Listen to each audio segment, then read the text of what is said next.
నమస్తే, welcome to Telugu రాజ్యం. నేను మీ వెంకట గన్నవరపు. ప్రస్తుతం ఈరోజు ఉపరాష్ట్రపతి ఎన్నిక జరుగుతోంది. ఉపరాష్ట్రపతి ఎన్నిక నేపథ్యంలో అనేక బీజేపీ పాలిత ప్రాంతాలు, అదేవిధంగా మిత్రపక్షాలు ఎన్డీఏ కూటమికి మద్దతు ఉంటుంది. కాంగ్రెస్కి ఇండియా కూటమి నుంచి మద్దతు ఉంటుంది. ఈ నేపథ్యంలో కానీ ప్రతిష్టాత్మకంగా తీసుకుంది ఎన్డీఏ. మ్యాజిక్ ఫిగర్ దాటి దాదాపు 70 సీట్లకు పైన ఆధిక్యం ఉన్నప్పటికీ కూడా శ్రమిస్తోంది ఎన్డీఏ. ఏ మాత్రం సీట్లు తగ్గినా కూడా వాళ్ళ ప్రతిష్టకు భంగం కలుగుతుంది అనే నేపథ్యంలో దాదాపు ఇది ప్రధానమంత్రి ప్రతిష్టాత్మకంగా తీసుకొని ఎన్నికల ప్రక్రియను జరిపిస్తున్న సందర్భం. ఈ నేపథ్యంలో ఇక్కడ తెలంగాణ కావచ్చు, ఆంధ్రప్రదేశ్ కావచ్చు, అదేవిధంగా ఒరిస్సా కావచ్చు, ఈ మూడు కూడా డిఫరెంట్ స్టాండ్స్ తీసుకున్నాయి. ఒరిస్సా దాదాపు 7 సీట్లు ఉన్న సందర్భం. ఒరిస్సాలో 7 సీట్లుంటే బీజూ జనతా దళ్ నవీన్ పట్నాయక్ని దాదాపు ప్రధానమంత్రి నరేంద్ర మోడీని ఓట్లు అభ్యర్థించారు అనే వార్త వచ్చింది. ఆయన కూడా సానుకూలంగా స్పందించారనే వార్త మొదటగా వచ్చింది. కానీ వ్యూహాత్మకంగా బీజూ జనతా దళ్ వాళ్ళు తటస్థంగా ఉండటానికి ఇష్టపడ్డారు. ఇదే దారిలో తెలంగాణకు సంబంధించి భారత రాష్ట్ర సమితి బీఆర్ఎస్ పార్టీ వాళ్ళు కూడా తటస్థంగా ఉండటానికి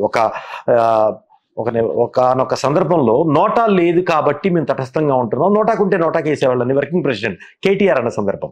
ఈ 2 పార్టీలు ఇలా వ్యవహరించాయి 2 రాష్ట్రాలలో. తర్వాత ముఖ్యంగా ఆంధ్రప్రదేశ్ చూసుకున్నట్లయితే కూటమి బలంగా ఉంది అక్కడ. కానీ కూటమికి ప్రత్యర్థి పార్టీ అయిన వైసీపీ మాత్రం వాళ్ళకి రాజ్యసభ 7 స్థానాలు, లోక్సభ 4 స్థానాలు, 11 సీట్లు ఉన్నాయి. వీళ్ళు ఎన్డీఏ కూటమికే వాళ్ళ ఓటుగా ప్రకటించింది. ఇండియా కూటమి ఓటు అభ్యర్థించినప్పుడు అభ్యర్థికి వాళ్ళు ప్రశంసలు చెబుతూ విష్ చేస్తూనే ఓ పక్క మేము ఎన్డీఏకి వెళ్ళి రూట్ తీసుకుందామని చెప్పడం జరిగింది. అంటే ఎందుకు తటస్థంగా తీసుకున్నాయి? ఒక పక్క బీఆర్ఎస్ పార్టీ తటస్థంగా లేకపోతే ఇటు కాంగ్రెస్కి వేస్తే ప్రత్యర్థికి వేసినట్టే. పోనీ బీజేపీకి వేద్దామంటే ప్రతిపక్షాలు చేసే విమర్శలకు బీజేపీ బీఆర్ఎస్ ఒకటే, బీఆర్ఎస్ బీజేపీలో విలీనం అవుతుంది అనే ప్రతిపక్షాల వాదనకు సమర్థంగా అవుతుంది అన్న నేపథ్యంలోనే బీఆర్ఎస్ ఆ స్టాండ్ తీసుకుంది. ఇక బీజూ జనతా పరిస్థితి కూడా అక్కడంతే, వాళ్ళ ప్రత్యర్థి బీజేపీ. సో అందుకనే వీళ్ళిద్దరూ తటస్థంగా నిర్ణయం తీసుకున్నారు. ఇక వైఎస్ఆర్సీపీ ప్రత్యర్థి అయినప్పటికీ కూడా ఎన్డీఏకి ఎందుకు మొగ్గు చూపారు? రాజకీయ చాణక్యత, ముందు చూప ఏంటి అని ఆ అంశంలోకి కొద్దిగా వెళ్తే, మొదటి నుంచి కూడా ఎన్నికల ప్రక్రియకు ఇది ఇనామినస్ అవ్వాలి అనే సిద్ధాంతంలో వైఎస్ఆర్సీపీ ఉంది. కానీ ఈ ఎన్నికకి ఎన్డీఏ అభ్యర్థికి మొగ్గు చూపటం వెనక ముందు చూపు ఉందని, లేదు రాజకీయ చాణక్యత ఉందని రాజకీయ విశ్లేషకులు అయితే చెప్తున్నారు.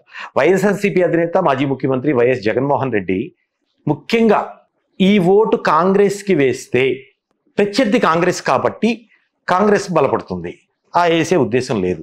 తటస్థంగా ఉంటే కాంగ్రెస్ ఇండైరెక్ట్గా బలపడుతుంది. అందుకనే ఎన్డీఏకి వేయటం జరిగింది. రాజకీయంగా కూడా కొంత సెక్యూర్ను ఏర్పాటు చేసుకున్నారా అనే రాజకీయ వర్గాల్లో చర్చ జరుగుతోంది.